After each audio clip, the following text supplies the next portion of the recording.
Congress party का अतीत खंगालिए तो जानकारी मिलेगी कि पार्टी में गुटबाजी कोई नई बात नहीं है।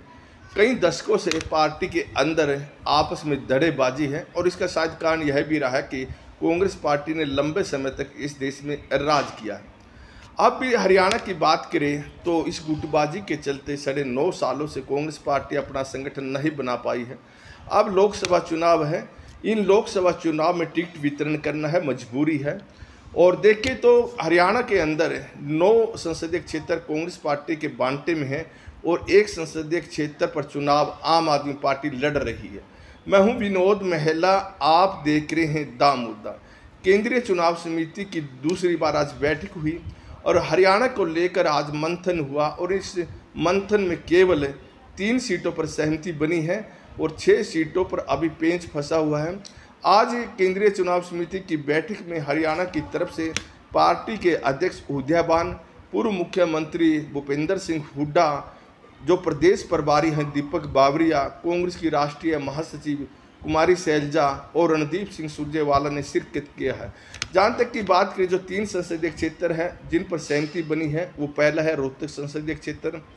रोहतक संसदीय क्षेत्र से दीपेंद्र हुड्डा चुनाव लड़ेंगे, उनके नाम पर मुहर लग चुकी है। हालांकि एसआरके गुट ये चाहता था कि यहाँ से भी चुनाव भूपेंद्र सिंह हुड्डा लड़े।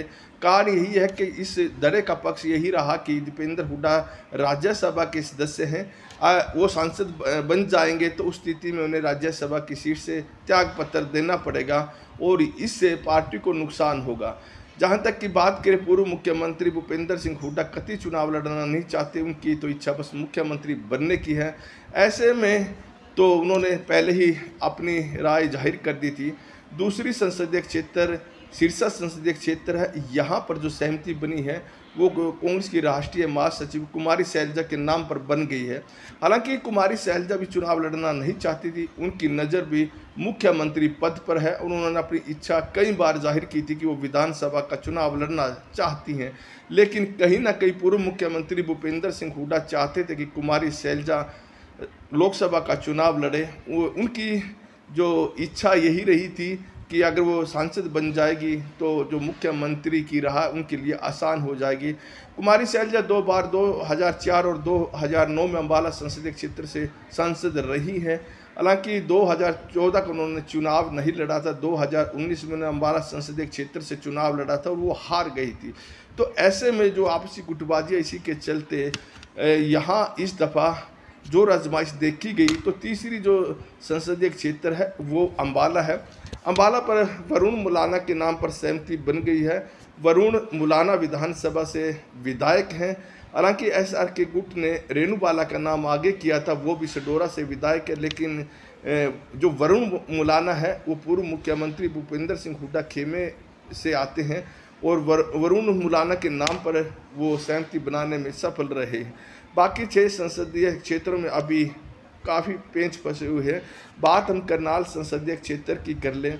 करनाल में पूर्व मुख्यमंत्री भूपेंद्र सिंह हुड्डा चाहते हैं कि यहाँ पर जो चुनाव है ब्राह्मण समुदाय के किसी नेता को दिया जाए और उन्होंने चाणक्य शर्मा का नाम आगे किया। हालांकि उनके नाम पर सवाल खड़े हो गए, तो कहीं ना कहीं उसके बाद देखे वीरेंद्र राठौर का भी नाम चला है, लेकिन सहमति नहीं बनी। तो एसआरके गुट ने कहा कि अगर किसी ब्राह्मण को सीट देनी है तो वो आप सोनीपत संसदीय क्षेत्र से दे सकते हैं। लेकिन पूर्व मुख्यमंत्री भूपेंद्र सिंह हुड्डा की इच्छा यही रही है कि करनाल संसदीय क्षेत्र से किसी ब्राह्मण चेहरे को टिकट देकर सोनीपत संसदीय क्षेत्र में किसी जाट समुदाय के नेता को टिकट दी जाए। लिहाजा यहाँ पर करनाल संसदीय क्षेत्र को लेकर पेंच फंसा रहा।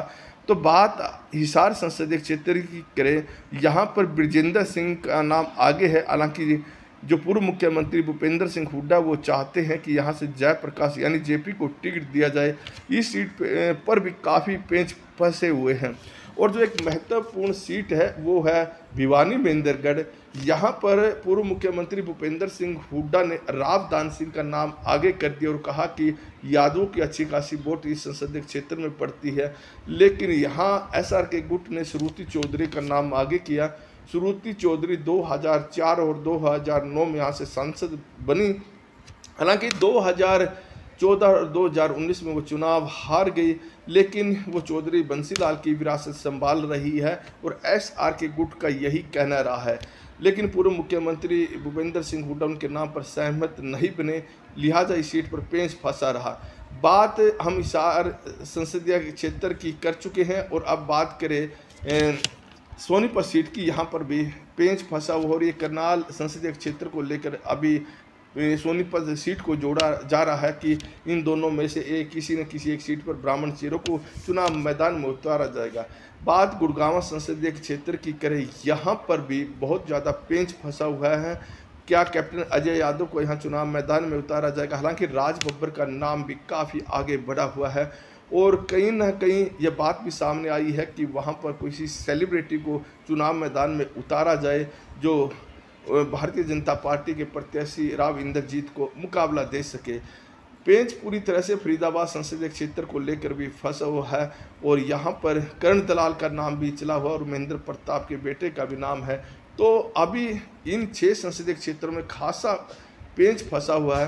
खैर, इस पेंच को निकालने के लिए एक कमेटी बनाई गई है और ये कमेटी अब मंथन करेगी और उसके बाद केंद्रीय चुनाव समिति के बाद ये कमेटी अपना निर्णय लेकर जाएगी और उसके बाद इन सीटों पर भी कांग्रेस पार्टी अपने प्रत्याशियों की घोषणा कर सकती है।